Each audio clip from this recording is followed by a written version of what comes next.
बहुत से लोग हैं जो अपनी कुंडली में देखते हैं कि उनकी कुंडली में तो बहुत सारे राजयोग बन रहे हैं और बहुत सारे शुभ योग हैं, बहुत सारे धन योग हैं, लेकिन जब आप उनका जीवन देखते हैं तो उनके जीवन में किसी भी राजयोग या शुभ योग का असर नहीं होता है। तो ऐसे क्या कारण हैं जिनकी वजह से ये राजयोग और शुभ योग काम नहीं करते हैं?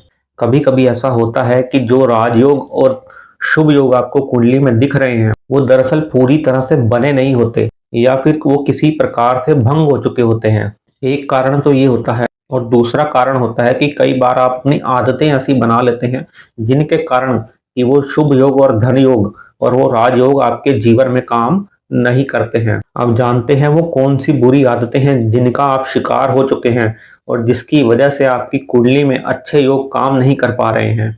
एक तो सबसे बुरी आदत जो आजकल युवा पीढ़ी को लगती जा रही है वो है रात को देर से सोना और सुबह देर से उठना।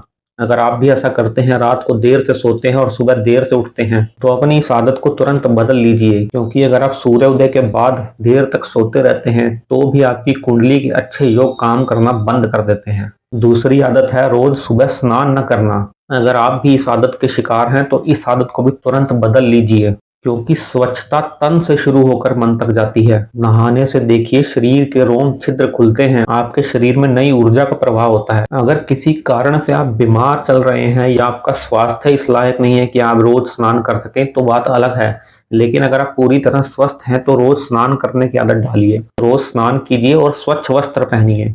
एक ही कपड़े को 2 या 3 दिन 4 दिन पहनने से बचिए।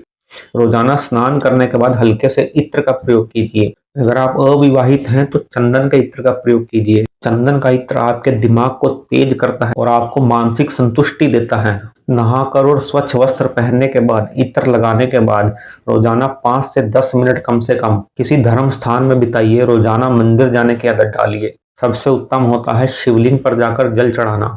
आपको रोजाना के 24 घंटे में से 5 से 10 मिनट कम से कम किसी धर्म स्थान में बिताने चाहिए या फिर ईश्वर की आराधना में बिताना चाहिए। उसके बाद है अनैतिक तरीके से पैसे कमाना। किसी के साथ छल कपट या धोखे से पैसे कमाने वाले व्यक्ति के जीवन में भी आप कुछ समय तो देख पाएंगे कि उनके जीवन में जो है वो बहुत धन आ रहा है, लेकिन कुछ समय बाद देखिए ऐसे व्यक्तियों की कुंडली में अगर शुभ योग और राजयोग भी हैं तो वो भी काम करना बंद कर देते हैं। इसमें एक आदत और है, समय पड़ने पर जरूरतमंदों की या असहाय व्यक्तियों की सहायता ना करना।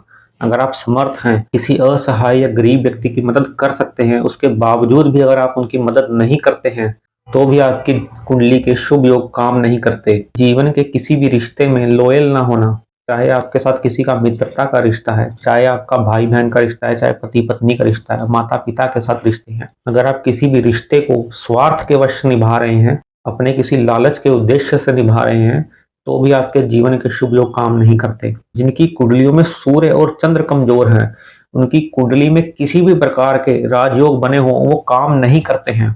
इसलिए सूर्य और चंद्र इन दोनों का मजबूत होना कुंडली में बहुत जरूरी है, तभी आपको किसी राजयोग या शुभ योग का फल मिलता है। अगर आप भी अपने जीवन में इन आदतों का शिकार हैं तो कोशिश कीजिए कि इन आदतों को तुरंत बदल लीजिए। फिर देखिए आपकी कुंडली के शुभ योग और राजयोग कैसे काम करना शुरू कर देंगे और आपको नई ऊंचाइयों पर ले जाएंगे। जय श्री राम।